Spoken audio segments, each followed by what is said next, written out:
Welcome back to the Joust About Careers podcast, where you can learn about careers from the people who are actually in the trenches every day. I'm your host, Brian Brott, and I want to see all people make good career and life decisions. This week's highlights feature Brianna McAlister, a 2015 Van Buren graduate who is a registered dietitian and currently works as a nutritionist for Community Action Pioneer Valley in Massachusetts.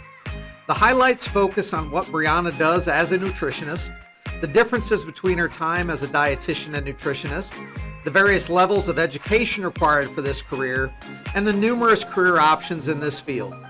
If you want to learn more about Brianna's career journey, you can always watch or listen to her full interview. And if you find this podcast useful, please share it with someone else who can benefit from it. Enjoy the highlights, and I'll see you back here next week for a brand new episode.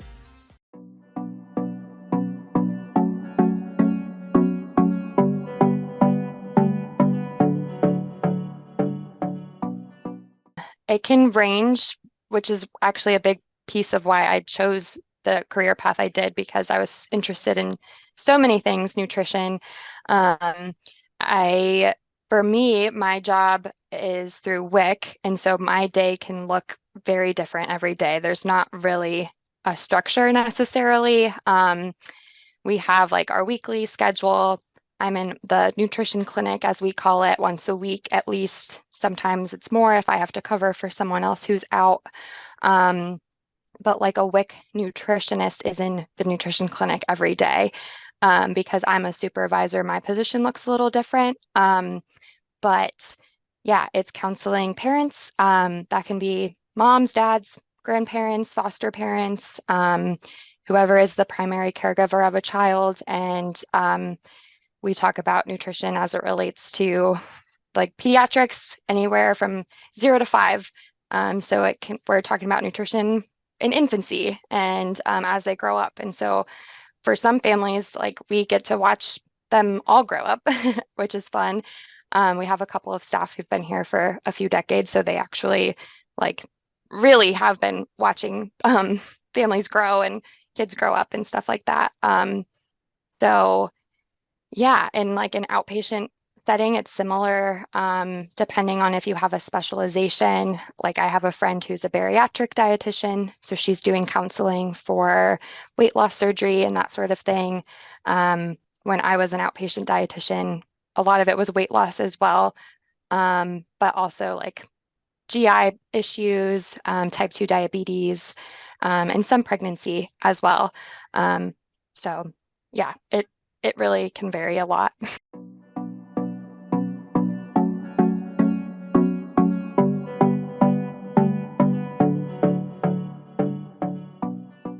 I definitely have a lot more responsibility at WIC than I did at Trinity. At Trinity, I was the only dietitian in our department, and so I had a supervisor, but I could kind of create my own schedule, and I could pick and choose which like cases I wanted to take on in a sense. So there would be sometimes, not a lot, but sometimes people would get referred to me for like a tube feeding or an eating disorder. And those two I was not comfortable with because I didn't have as much training in those areas. So like a clinical dietitian would be more of a tube feed person to go to. And same thing with eating disorders. There are dietitians out there who have a certification to treat eating disorders as well, which I don't have. I would like to have that at some point, but so yeah, I didn't want to cause more harm. Right. So yeah, and then with WIC, and that also actually with Trinity as well, it was basically like a full day would have about 6 to 8 patients a day. In the WIC clinic, you can have up to 18 people that you're talking to in a day. So it can vary depending on what type of appointment people have. Whereas at Trinity, it was pretty much always either a 30-minute appointment or an hour appointment. With us, we have 15-minute appointments, 30, 45, an hour, hour and a half. Someone needs interpreter services, those tend to take longer because we have to call the interpreter and that sort of thing. And yeah, I also, because I am a supervisor, I also have 3 people that I supervise, and work with our program director, who's my supervisor, and we're kind of like a team in a way. And so we also have our own responsibilities to do.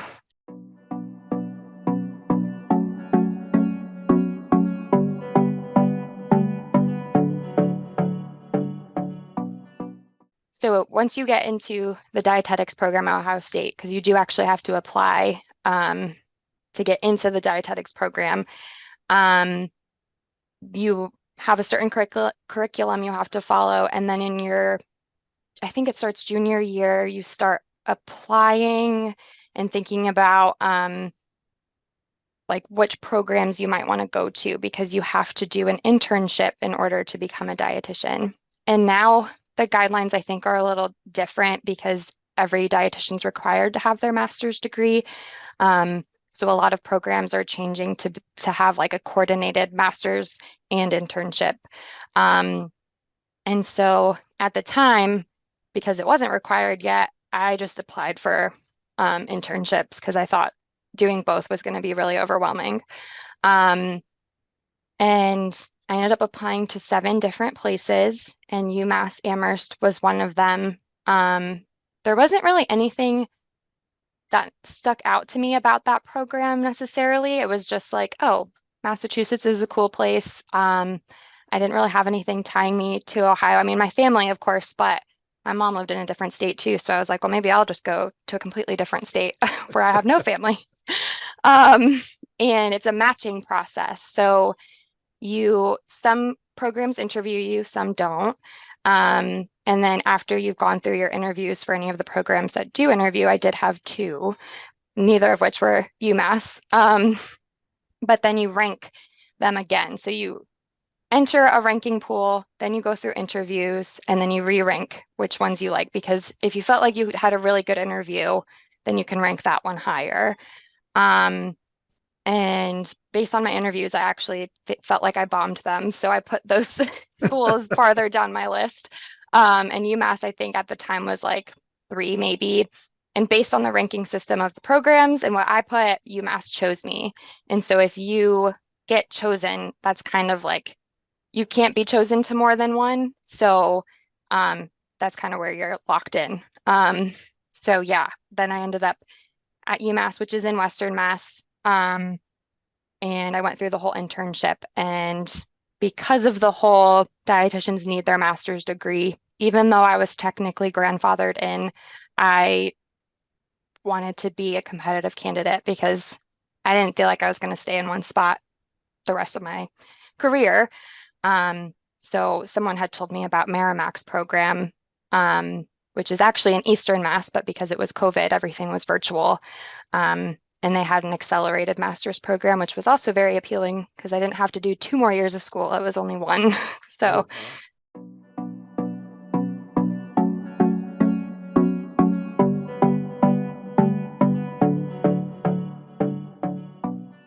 there's so much. So my master's degree at Merrimack was in exercise science, because for someone who wants to do sports nutrition, having a degree in like kinesiology or even sports nutrition, a lot of colleges are adding on just a sports nutrition path, which is really cool.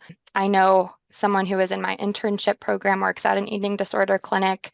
And there is a specialization that you can get with that too. Sports dietitians, it's called Certified Specialist in Sports Dietetics, so CSSD. A lot of them go that path just to have that extra credential. There are a lot that don't have that though, still. And clinical dietitians tend to work in hospitals. A friend of a friend works at in a NICU, so the neonatal intensive care unit for babies. We get a lot of training around infant feeding with like formula feeding and breastfeeding, and there are some dietitians who also have the lactation consultant credential, or a lactation counselor, which is what the credential I have is. And so there's just all sorts of different specializations that you can do. The outpatient job I had before was a pretty generalized role, but in the department that was on the floor below me was the bariatric dietitians. I have a friend who's she's a diabetes specific dietitian, and she helps people with insulin and their pumps and stuff like that. Thank you for making the Joust About Careers podcast part of your day. I hope you learned valuable information from this career story, and to be sure you don't miss upcoming episodes, please click subscribe on YouTube or your favorite podcast platform so you'll know when the next episode is released. Thank you for spending a portion of your day with me, and as always, come back next week to learn even more just about careers.